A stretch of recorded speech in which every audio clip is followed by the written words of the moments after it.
बहन भाई अपने घर में खेल रहे होते हैं, तभी गांव का एक व्यक्ति उनके पिता को बुलाने के लिए आता है। पिता का नाम किशन सिंह होता है, बहन का नाम साक्षी होता है और भाई का नाम विनोद होता है। दोस्तों, जब उनके पिता को वो व्यक्ति बुलाने के लिए आता है, वो कहता है कि भाई तुम्हें सरपंच साहब ने बुलाया है, तो वो दोनों बच्चे अपने पिता के पीछे पीछे चल देते हैं।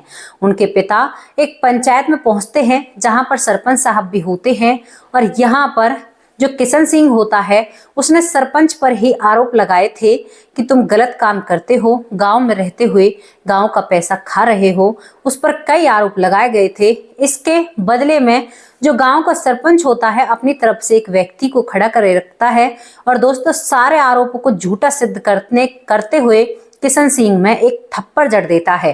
जब किशन सिंह को थप्पड़ लगता है तो दोनों बहन भाई साक्षी और विनोद इन सब चीजों को देख रहे थे, तो वो काफी दुखी हो जाते हैं, परेशान हो जाते हैं। चुपके चुपके अपने पिता को देख रहे थे और वो अपने पिता के घर आने से पहले अपने घर आ जाते हैं और अपनी माँ से सारी बातों को बताते हैं। लड़की करीबन 8वीं क्लास में पढ़ती थी और लड़का और भी छोटा होता है दोस्तों। और यहाँ पर एक और बात होती है, जो वो गांव का सरपंच था वो बहुत दिनों से सरपंची कर रहा था, उसके खिलाफ कोई भी गांव में उसके सामने खड़ा नहीं हुआ करता दोस्तों। वो एक बार में ही सरपंच बन जाया करता, क्योंकि सामने जब कोई खड़ा नहीं है अपोजिट पार्टी, तो उनका बनना तो तय है। अब यहाँ पर बच्चे अपनी माँ को बताते हैं तो किशन सिंह की जो पत्नी होती है वो काफी परेशान हो जाती है कि उसके पति पर हाथ उठाया गया है। और जब किशन सिंह घर आता है तो उसकी आंखों से आंसू थे और चेहरा उतरा हुआ था। बच्चे अंदर चले जाते हैं और बच्चे फूट फूट कर रोने लगते हैं। किशन सिंह अपनी पत्नी के पास आकर बैठता और कहता है कि लोग झूठ कहते हैं कि सच कभी छुप नहीं सकता, लेकिन सच छुप भी सकता है और किसी को दिखाई भी नहीं दे सकता। बच्चे भी ये बात सुनते हैं। अब जो लड़का होता है विनोद, वो कहता है अपनी बहन से, बड़ी बहन से, कि तू देख लेना, एक दिन मैं पिताजी के अपमान का जरूर बदला लूंगा, इन सालों को मैं मारूंगा। मतलब वो बालक है, गाली देता है।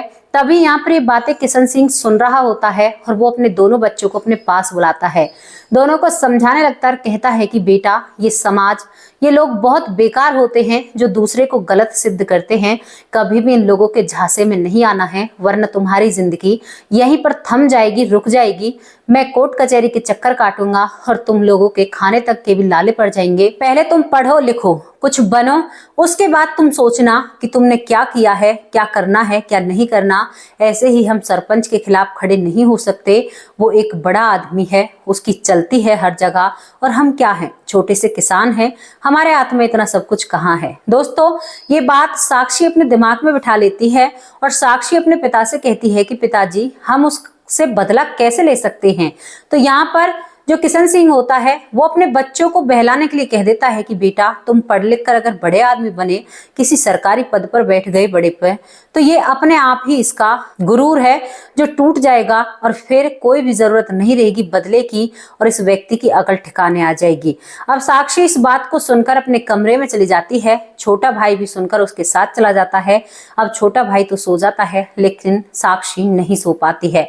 साक्षी अपने बिस्तर से बैठी होती है, 8वीं क्लास में पढ़ती है और वो रात को 1 बजे अपनी किताबों में पढ़ने लग जाती है। दोस्तों, वो हर वो चीज को बहुत अच्छे से पढ़ा करती और उसके मन में बस यही बात रहा करती कि मुझे कोई बड़ा आदमी या कोई बड़ा अधिकारी बनना है, उससे पहले तो मुझे हार नहीं माननी है। लेकिन दूसरी ही तरफ जो विनोद होता है वो बिल्कुल भी पढ़ाई पर ध्यान नहीं देता, पढ़ने में भी ध्यान नहीं देता है और अपने पिता से उल्टी सीधी बात किया करता कि पिताजी, मैं सरपंच को मार दूंगा, मैं ये कर दूंगा। छोटा सा बच्चा था, लेकिन फिर भी जो किशन सिंह होते हैं वो अपने बेटे को समझाते हैं और साक्षी सारी बातों को ध्यान में रखते हुए दोस्तों 10वीं क्लास में पहुंच जाती है।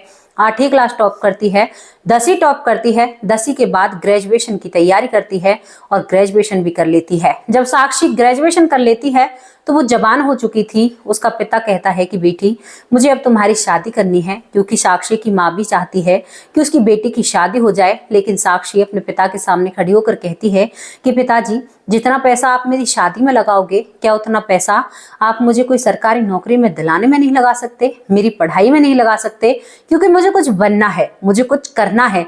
वो ये तो नहीं बताती कि पिताजी, मैं आपके अपमान का बदला लूंगी। जो आग उस दिन से जल रही है वो शादी होकर ठंडी नहीं हो सकती।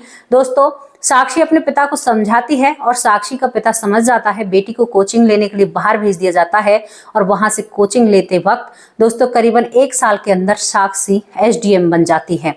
जब साक्षी एसडीएम बनती है तो उसकी ट्रेनिंग की बारी आती है। वो सारी जानकारी अपने पिता को देती है और दोस्तों साक्षी वहीं से वहीं अब ट्रेनिंग पर चली जाती है। उधर साक्षी का भाई जो विनोद होता है वो पढ़ने लिखने में कम होशियार था। जैसे तैसे उसने अपनी 12वीं और ग्रेजुएशन की है और उसके बाद वो एक प्राइवेट नौकरी पकड़ लेता है। अब साक्षी वहां पर ट्रेनिंग करती है। पिता बहुत मन में खुश होता है, कहता है कि उस दिन मेरी बेटी ने जो कहा था वो सच था, उसकी बातें 100% सच थी। अगर मैं उस दिन उसकी शादी कर देता तो शायद आज वो अपने सपने को नहीं जी पाती। और दोस्तों देखते ही देखते दिन निकल जाते हैं और साक्षी की ट्रेनिंग भी हो जाती है। अब साक्षी ट्रेनिंग के बाद पहले अपने घर वालों से मिलना चाहती है और साक्षी अपने पिता के पास फोन करती है कि पिताजी मैं घर आ रही हूँ, मेरी ट्रेनिंग पूरी हो गई है, कल से मेरी नौकरी चल जाएगी, मैं आप लोगों से मिलना चाहती हूँ। साक्षी अपने घर आती है।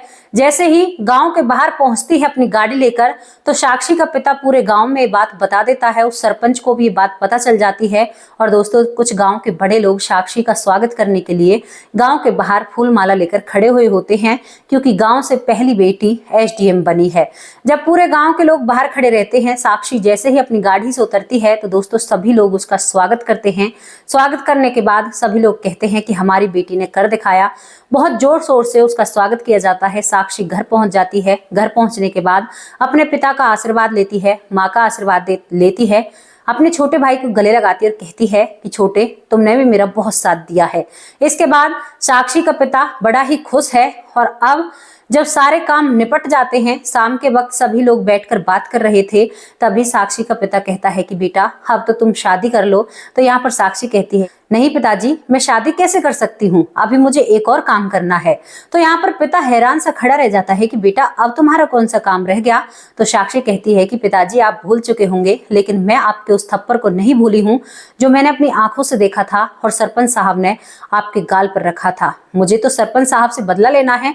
यहाँ पर साक्षी का पिता अपनी बेटी को समझाता और कहता है कि बेटा बदले की आग परिवारों को खा जाती है, रिश्तों को खराब कर देती है, तो हमें कौन सा बदला लेना। अब उसे पता चलेगा कि साक्षी एसडीएम बन चुकी है तो वो वैसे भी जल भुन रहा होगा, हमारा तो यही बदला बहुत है। लेकिन दोस्तों उधर जो सरपंच साहब होते हैं वो साक्षी से अपने रिश्तों को अच्छा करना चाहते हैं। उसे पता है कि उसने जो गलती की है, लेकिन उसे ये नहीं पता कि उसकी बेटी बदला लेने के लिए एसडीएम बनी है। अब सरपंच साहब फूल माला लेकर उसी वक्त साक्षी के घर पहुंच जाते हैं।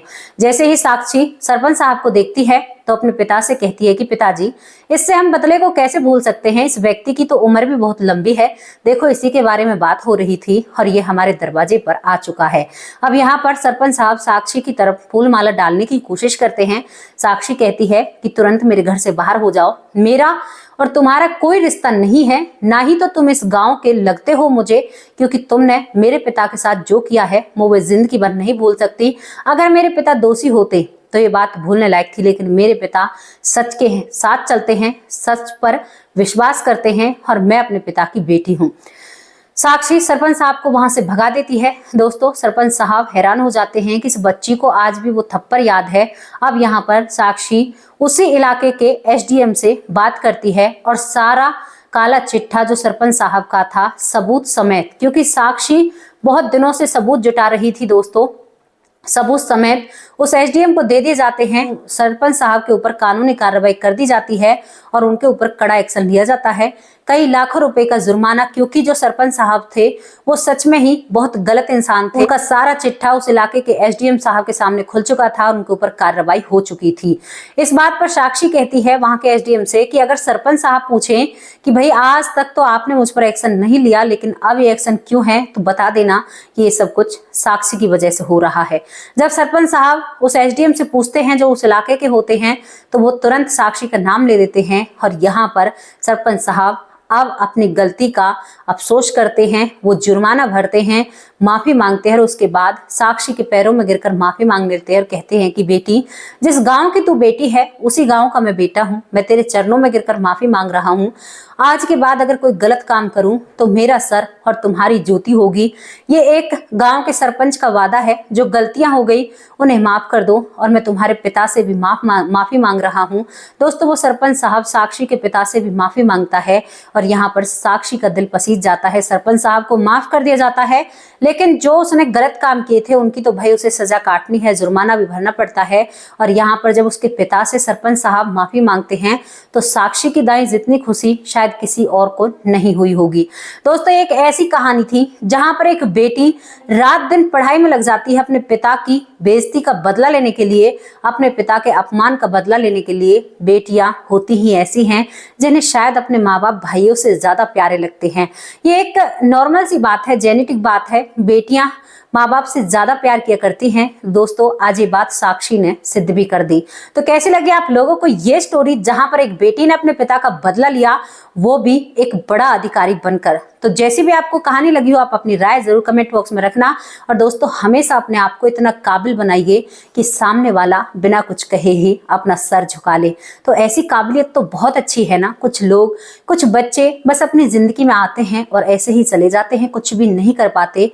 उन लोगों को ये बातें समझनी चाहिए। तो कल फिर हाजिर होंगे किसी सच्ची रुच्ची स्टोरी के साथ। तब तक के लिए नमस्कार, जय हिंद, जय भारत।